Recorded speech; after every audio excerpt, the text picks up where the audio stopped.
Inquiry রিপোর্টের copy, সেইটার মধ্যে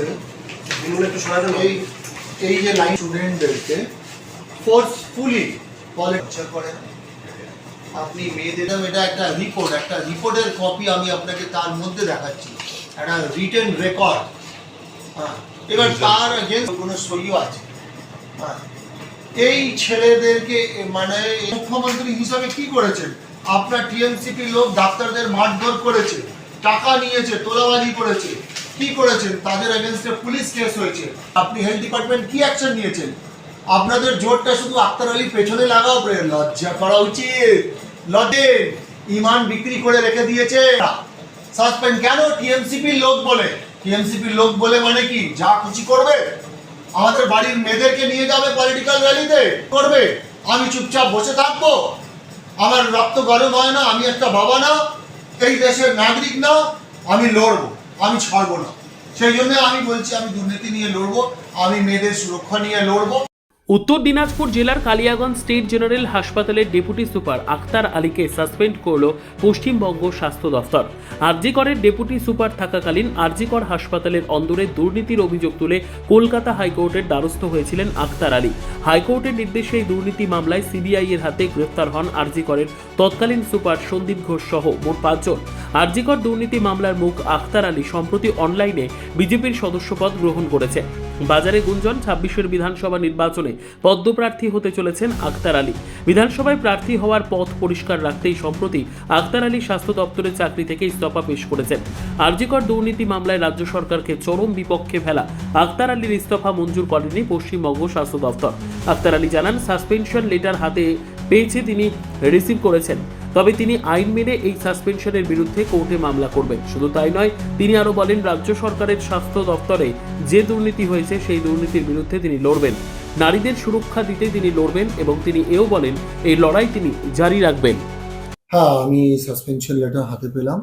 এই সাসপেনশন অর্ডারটা পুরো ভেগ আর ইললিগালি। তার কারণ যে কোনো লোককে, গভর্নমেন্ট অফিসারকে, গভর্নমেন্ট এমপ্লয়িকে সাসপেন্ড করার আগে শোকজ করতে হয়, তাকে অ্যাজ পার সার্ভিস রুল তার কাছে ক্লারিফিকেশন চাইতে হয়। আমার এগেনস্টে কোনো ডিসিপ্লিনারি অ্যাকশন নেই, আমার এগেনস্টে কোনো কোর্ট কেস নেই, আমাকে কোনো রকম নোটিশ ধরানো হয়নি, আমার এগেনস্টে কোনো ইনকোয়ারি কমিটি হয়নি।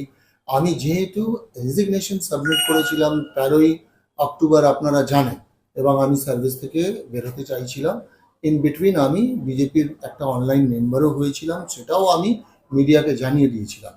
তো আমার সাসপেনশনের যে গ্রাউন্ড আছে, কজ আছে, এই চিঠির মধ্যে বাস্তব কিছু মেল নেই। যা এলিগেশন আছে সব বেসলেস। আমি অলরেডি আমার সাসপেনশন অর্ডার করেছি। আমি দেখেছি যে নাম্বার কোড করা আছে সেই নাম্বারটা হচ্ছে, সেই কেস নাম্বারটা আমার। এবার আমি যখন 2024 সালে আগস্ট মাসে 21শে আগস্ট হাইকোর্টে কেস করেছিলাম, এই কেসটা এবং তার অর্ডার বেরিয়েছিল 23 আগস্ট। দেখুন, ওখানে এগেনস্ট আক্তার আলী বা কিছু কোড করা নেই, শুধু এটা কোড করা আছে। এবার মজার ব্যাপার হচ্ছে কি, এই অর্ডারে লাস্টে আবার 2-3টে লাইন লিখে ওরা ওদের পিঠ বাঁচিয়েছে। কারণ আমার এগেনস্টে কোনো কেস নেই, আমার এগেনস্টে কোনো ইনকোয়ারি নেই, আমার এগেনস্টে কোনো এলিগেশন বা কোনো রকম জিনিস প্রমাণ হয়নি কি যেটা ইনকোয়ারি করে প্রমাণ হয়েছে। একটা আমার আপনাকে দেখাচ্ছি, এটা একটা রিপোর্ট আছে, এটা ইনকোয়ারি রিপোর্ট, এটা প্রমাণ হয়েছে। এবার প্রমাণ হয়েছে সে টিএমসিপি লোক বলে এর 7 খুন মার। এ মেয়েদেরকে পলিটিক্যাল র্যালিতে, ইলেকশন ক্যাম্পেনিং এর জন্য মেডিকেল স্টুডেন্ট মেয়েদেরকে ফোর্সফুলি নিয়ে যেত, পরীক্ষা ফেল করে দেবে বলে, তাদের রেজিস্ট্রেশন বাতিল করে দেবে বলে। এই রাজ্যে মুখ্যমন্ত্রী কি করলেন? ওনার লজ্জা করে না কি? ওনার রাজ্যে উনি হেলথ মিনিস্টার, উনি পুলিশ মন্ত্রী, উনি মুখ্যমন্ত্রী, আর এই অবিক দে নামে এলিগেশন, যেটাতে 4 জনের সই আছে, যেটা প্রমাণ হয়েছে, হ্যাঁ, সেটাতে ওই মেয়েদেরকে জোর করে মেডিকেল স্টুডেন্ট, ডাক্তারি পড়ুয়া ছাত্রদেরকে নিয়ে যাচ্ছে কিসের জন্য? ইলেকশন ক্যাম্পেনিং এর জন্য। এত খারাপ দিন ওনার চলে এসছে, ওনার লজ্জা করে না? ওনার বাড়িতে মেয়ে নেই?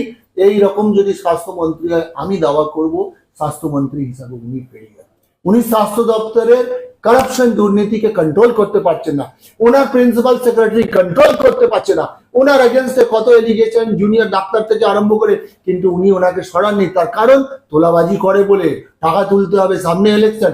এসএসএমই বলে একজনকে বসানো হয়েছে মুর্শিদাবাদ মেডিকেল কলেজে, উনি প্রিন্সিপাল ছিলেন, একদম ওপেন কারাপশন করেছেন, পয়সা নিয়ে নিয়োগ করেছেন ডাক্তারদের সাথীতে। ওনাকে কি করা হলো, স্পেশাল সেক্রেটারি করে দেওয়া হলো। এই সরকারের নীতি হচ্ছে যে অনেস্ট লোক তার পেছনে লাভ। ব্যুরো রিপোর্ট, উত্তর বাংলা সংবাদ।